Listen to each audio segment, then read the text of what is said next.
When a routine traffic stop turns into a career-defining moment, a police officer's worst assumptions collide with a truth he never saw coming. His target is the man who holds his future in his hands. The sun was starting its descent over the streets of Sacramento, painting the sky with streaks of gold and amber. Eric Porter was on his way home after a long day at the office. His sedan hummed softly as he adjusted the air conditioning, eager to shake off the day's stress. The radio played faintly in the background, a soothing antidote to the bustling city streets. He approached a yellow light, slowing down just as it turned red. That's when the blue and red lights erupted behind him, accompanied by the sharp blare of a police siren. Eric glanced in his rearview mirror, his brows furrowing slightly. He pulled over to the side of the road, rolling down his window as a police cruiser parked behind him. Out stepped Officer Bradley Larson, mid-30s, with a buzz cut and a badge gleaming on his chest. Larson adjusted his belt as he swaggered toward Eric's car, exuding the confidence of someone used to being in control. License and registration, Larson said curtly, his voice flat but laced with a hint of authority. Eric complied without a word, reaching into his glove compartment for his registration and handing over his driver's license. His movements were deliberate and calm, but he could feel Larson's gaze scrutinizing him as if searching for a reason to dig deeper. Do you know why I pulled you over?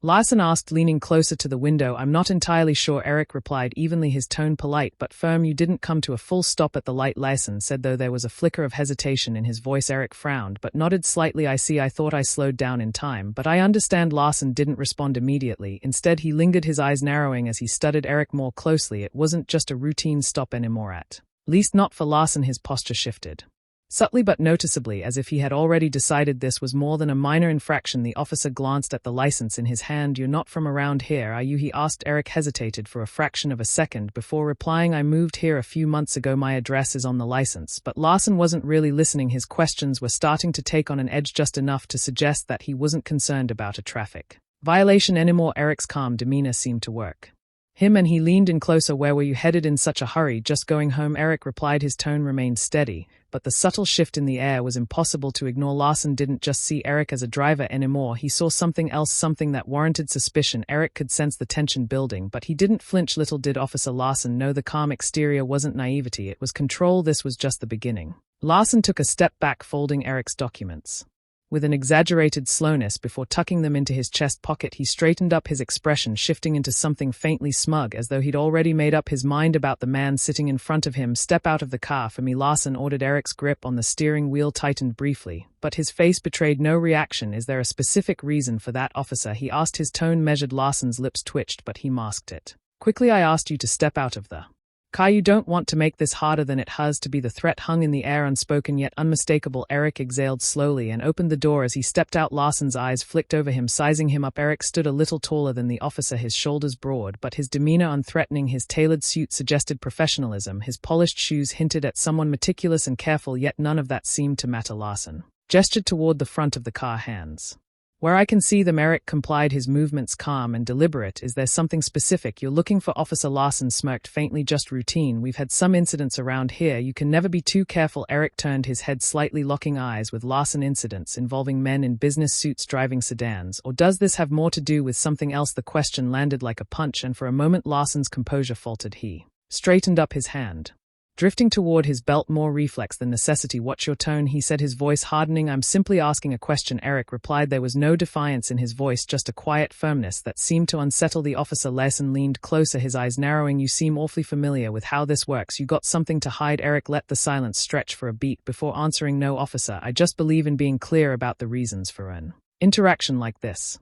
Transparency, you know. Larson scoffed, but didn't reply. He stepped back, pacing a small circle in front of the car. The dynamic was shifting in ways he couldn't quite grasp. Eric wasn't reacting the way most people would. There was no fear, no stammering, no nervous fidgeting. Instead, there was control, poise, and an unsettling calm that put Larson on edge. You seem pretty confident, Larson muttered, almost to himself, like you think you know what's going to happen next. Eric didn't rise to the bait. Instead, he tilted his head slightly. Confidence isn't the issue here, officer. Respect. As Larson froze for half a second before turning back to face him. The smoke was gone now, replaced by something sharper, almost defensive. He opened his mouth to reply, but the words didn't come out. Eric's composure was throwing him off balance, and he didn't like it. As the silence stretched, the tension between them felt electric, and Larson was starting to realize this wasn't going to play out the way he'd expected. But instead of backing down, he doubled down. The real test was about to begin. Larson tapped his fingers against the holster on his belt, his frustration barely concealed. He wasn't used to being challenged, especially not by Someone who looked like Eric. His gaze flicked back to the sedan as though searching for a justification he hadn't yet manufactured. Turn around and place your hands on the hood, Larson said, his voice clipped. I need to check for weapons. Eric raised an eyebrow. Weapons, he repeated, his tone incredulous but still measured. Do I look like someone who's carrying a weapon? Larson's jaw tightened and for a moment his composure cracked. I'm not going to ask you again. Eric hesitated, a flicker of something unreadable passing across his face. Then without a word he turned and placed his palms flat against the hood of his car. Larson approached, the crunch of his boots on the asphalt breaking the uneasy silence. The officer patted Eric down in quick, rough movements, his hands lingering a little longer than necessary. It wasn't just a search, it was an attempt to assert dominance, to provoke a reaction, but Eric didn't flinch, didn't stiffen, didn't so much as shift under the invasive scrutiny. You're clean, Larson muttered, stepping back. The admission sounded begrudging, like he was irritated that he hadn't found anything to justify his suspicion. Eric turned to face him, his expression calm, but his eyes sharp. Of course I am, he said simply. Now officer, if you're done, I'm not done. Larson interrupted, his voice rising slightly. The words tumbled out too quickly, betraying his need to stay in control. You seem to know a lot about what I can and can't do. Care to explain why? Eric folded his arms, his posture relaxed despite the tension crackling between them. I've had my fair share of interactions with law enforcement, he said. Let's just say I've learned a lot over the years. Larson's eyes narrowed. That so you a lawyer or something? Eric smiled faintly. Or something? The ambiguity in his answer seemed to irritate Larson further. He stepped closer, invading Eric's personal space, his voice dropping to a near growl. Listen, you think you're smarter than me, think you can talk your way out of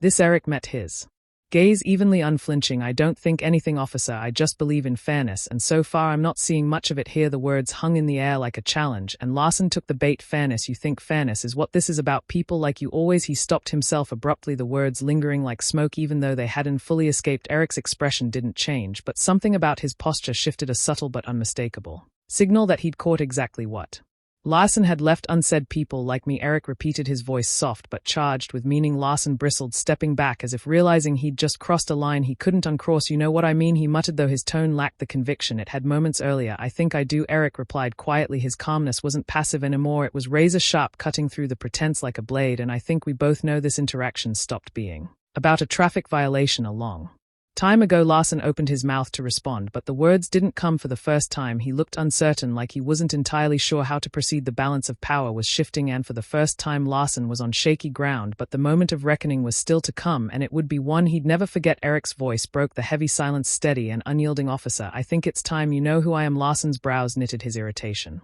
resurfacing. I don't care who you are, he shot back, though the faint crack in his tone suggested otherwise. Eric reached into his pocket, his movements slow and deliberate. I'm reaching for my badge, he said calmly, watching Larson's hand twitch near his holster. No need for theatrics, I want you to see it. The words hung in the air, weighted with something unspoken. Larson's eyes followed Eric's hand as he pulled out a leather wallet and flipped it open, revealing a gleaming badge. Eric Porter, Eric said, his tone as casual as if he were introducing himself to a neighbor. Head of Internal Affairs, Sacramento Division. Larson froze, his eyes darted to the badge, then back to Eric's face, searching for some sign that this was a joke, but there was no humor in Eric's expression, only quiet authority and a hint of disappointment. Internal Affairs, Larson repeated, his voice cracking slightly. Your yes, Eric interrupted, saving him the trouble of finishing the thought. I oversee, officer, conduct. My job is to ensure that the people wearing this badge uphold the integrity and values it's meant to represent. Larson's face paled, his confident demeanor unraveling in real time. He took a small step back, his hand falling away from his belt as though the weight of his own authority had suddenly become too heavy. Eric took a step forward, closing the gap Larson had instinctively created. Do you know what the most troubling part of this interaction has been, Officer Larson? He asked, his voice calm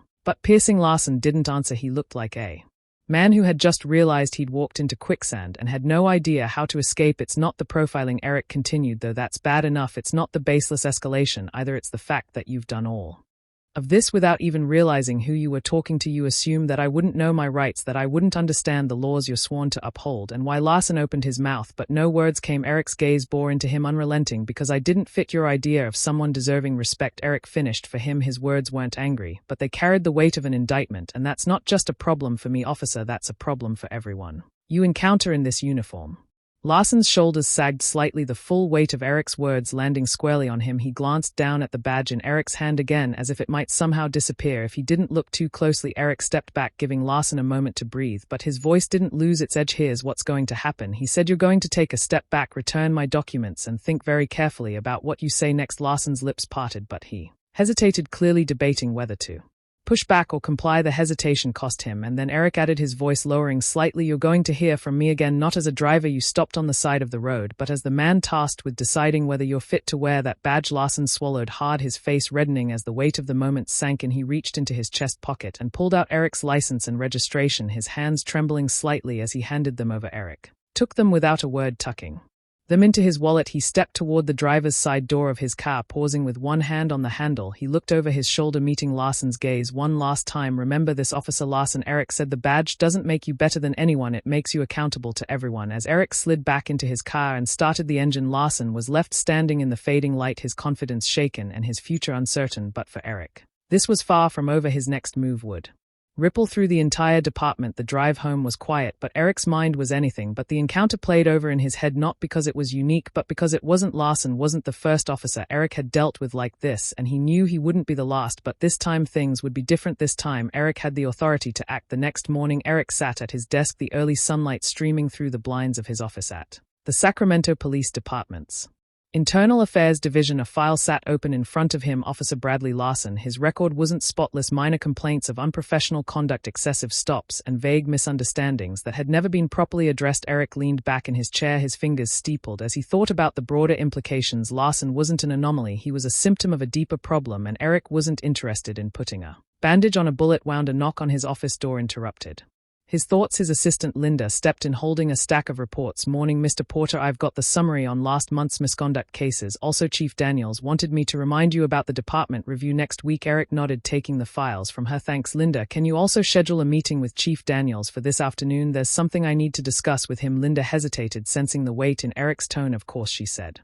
Before slipping out of the room, Eric turned his attention back to Larson's file, but his focus wasn't just on the officer. This was bigger than one man and one interaction. It was about the culture that allowed someone like Larson to feel justified in his behavior, and if there was one thing Eric knew, it was that culture started at the top. Later that afternoon, Eric sat across from Chief Daniels in a conference room. Daniels, a seasoned veteran with salt and pepper hair and a no-nonsense demeanor, leaned back in his chair, listening intently as Eric recounted the traffic stop. "I could have written it off as just another bad interaction," Eric said, his voice steady but resolute. "But that would have been a mistake. Larson's behavior isn't an isolated incident. It's a reflection of how much work we still have to do." Daniels rubbed his temples, exhaling slowly. "This isn't the first time Larson's name has come up," he admitted, "but we've always handled it internally quietly, and that's the problem." Eric replied, "Quiet doesn't fix anything.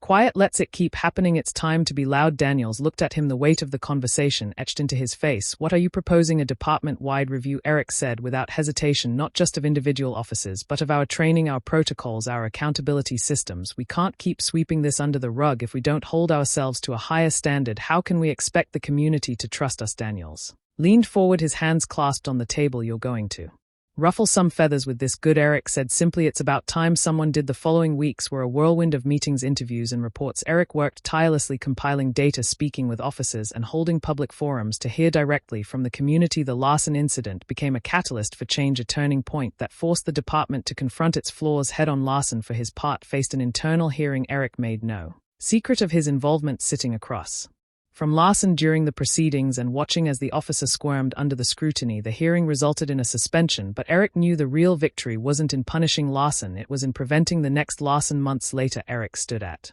the podium of a community event, addressing a room full of officers, city officials, and local residents. He spoke not of blame, but of responsibility, of the shared duty to create a system that worked for everyone. His words weren't just a call for accountability, they were a promise of change. "Justice isn't just about catching the bad guys," Eric said, his voice resonating through the hall. "It's about making sure the people sworn to protect and serve do so with integrity, fairness, and respect for everyone they encounter. That's the badge I believe in, and that's the badge we're building here together." The applause was thunderous, but Eric didn't linger on it. For him, this wasn't the end of the story, it was the beginning of a better one. As Eric stepped down from the podium, he glanced at the faces in the crowd, some skeptical, some hopeful, but all listening. He knew change wouldn't come overnight, but it would come, and for now that was enough. If this story resonated with you, share it with someone who needs to hear it. Let's start the conversations that matter, the ones that lead to change. Subscribe to our channel for more stories like this, stories that challenge us, inspire us, and remind us of what we're capable of when we stand for what's right.